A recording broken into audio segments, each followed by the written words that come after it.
இன்றைக்கு உங்களுக்கு கத்திரிக்காய் டெவல் எப்படி செய்கிறேன்னு சொல்லி காட்ட போகிறேன். அதுக்கு தேவையான பொருள் கத்திரிக்காய் பொரிச்சு எடுத்து வச்சுருக்கிறேன். மற்ற குடமிளகா பெப்ரோனி சிவப்பும் மஞ்சளும் வச்சுருக்கிறேன்.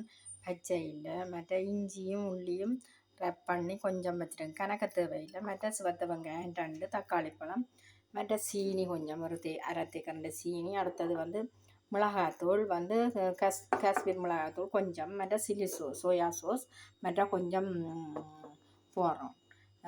முதல்ல இஞ்சியை போட்டு கொஞ்சம் எண்ணெய் விட்டுட்டு இந்த இஞ்சியை போட்டு ஃப்ரை பண்ணுவோம். பிறகு படிப்படியே ரொம்ப கணக்கு எண்ணெய் வேணுமென்று இல்லை, கொஞ்சம் போதும்.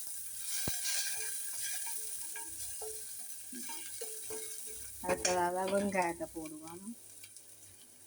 மற்ற ஒரு ரம்பையில் உங்களுக்கு சொல்ல மறந்துட்டேன். ரம்பையிலையும் போட்டு வெங்காயத்தையும் போட்டு ஃப்ரை பண்ணுவோம். ஃப்ரை பண்ணிவிட்டு போட்டு வதக்குவோம். கொஞ்சம் நேரம் வதக்குவோம்.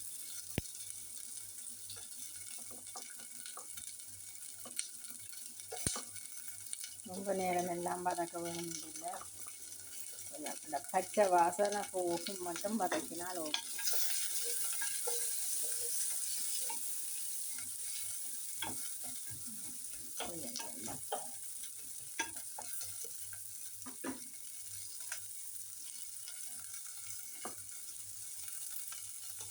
பிறகு இந்த மிளகாய் சிவத்த மிளகாயும் போடும்.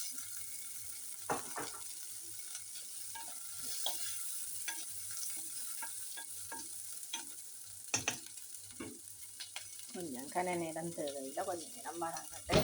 இதில் நான் உப்பு சொல்ல மறந்து போவேன். இது கொஞ்சம் உப்பு போடணும்.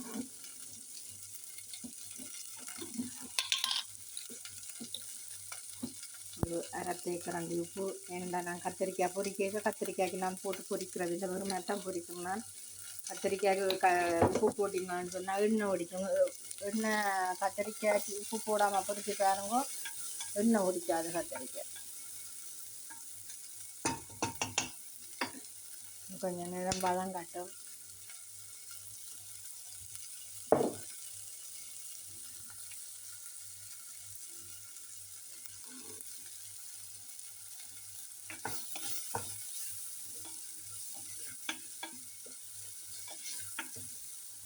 ஒரு காவாசி அளவு வதங்கி இருக்குது.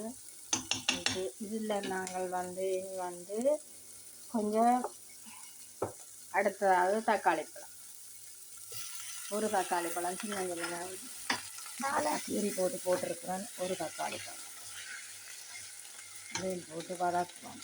வதக்கிட்டு கொஞ்சம் தக்காளி பழத்தின் அந்த மனம் போகணும். போனால் தான் நல்லா இருக்கும். இல்லைன்னு சொன்னால் ஒரு வாடி அடிக்கும் தக்காளி பழம்.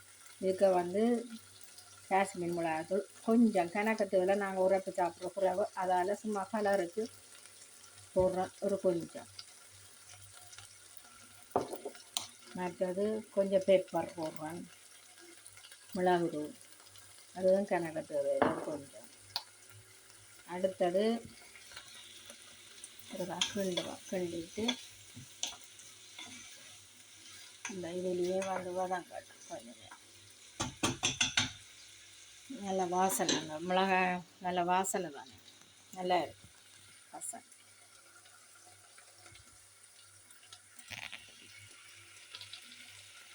அடுத்தது சோயா சாஸ் விட போகிறோம். கொஞ்சம் சோயா சாஸ் விடுவோம். கொஞ்சம் கணக்க தேவையில் ஒரு கொஞ்சம். அதில் உப்புத்தன்மை புளிப்புத்தன்மை எல்லாமே இருக்குது. அதில் கொஞ்சம் விட்டுட்டோம். பிறகு கிண்டி போட்டு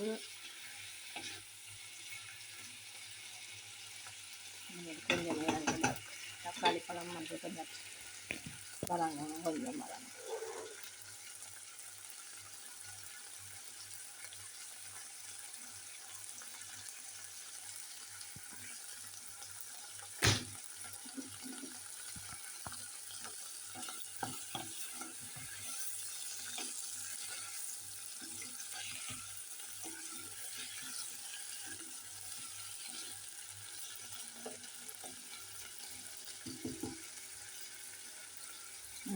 நல்லா இருக்கும்.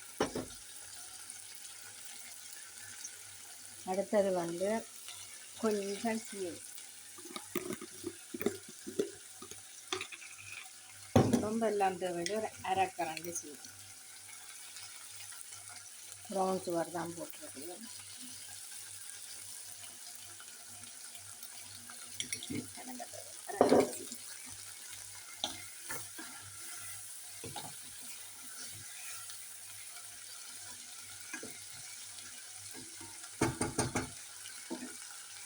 அடுத்தது இனி வந்து கடைசியாக வந்து வதங்கி விட்டு இதுக்கு நான் வந்து கத்தரிக்காய் பொரிச்சா கத்தரிக்காய் போடுறேன். கணக்க தேவையில் நான் கொஞ்சமாக தான் செய்வேன், கொஞ்சமாக தான் செய்கிறேன்.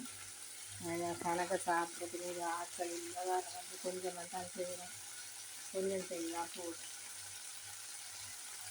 அதெல்லாம் கொஞ்சம் அப்படியே ஒரு பிரட்டல் பிரட்டிட்டு, இப்படி ஒரு பிரட்டல் அப்படி ஒரு பிரட்டல் பிரட்டிட்டு அவ்வளோதான். இதுக்கு வந்து நான் புளி விட தேவையில்லை. ஏன்னு சொன்னால் இதில் வந்து சோயா சோஸில் வந்து புளிப்புத்தன்மை இருக்குது, இனிப்புத்தன்மை இருக்குது, புளி தேவையில்லை. ஏற்கனவே நாங்கள் தக்காளி பழம் போட்டு நாங்கள் அதால் வந்து புளிப்பு தேவையில்லை.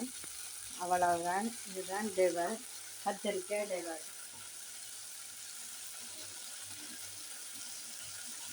எல்லாம் செய்து பாருங்க, நல்லா இருக்கும். உங்களுக்கு விரும்பினா நீங்கள் கொஞ்சம் பழப்புளி விடுறோண்டா விடலாம், ஆனால் இதுக்கு தேவையில்லை, எதுவுமே தேவையில்லை. இது எல்லாமே சரி. இப்போ அடுப்பை நிப்பாட்டுவோம். இதுதான் கத்தரிக்காய் டெவல் பாருங்க, நல்லா இருக்கும். நீங்களும் செய்து சாப்பிட்டு பாருங்க.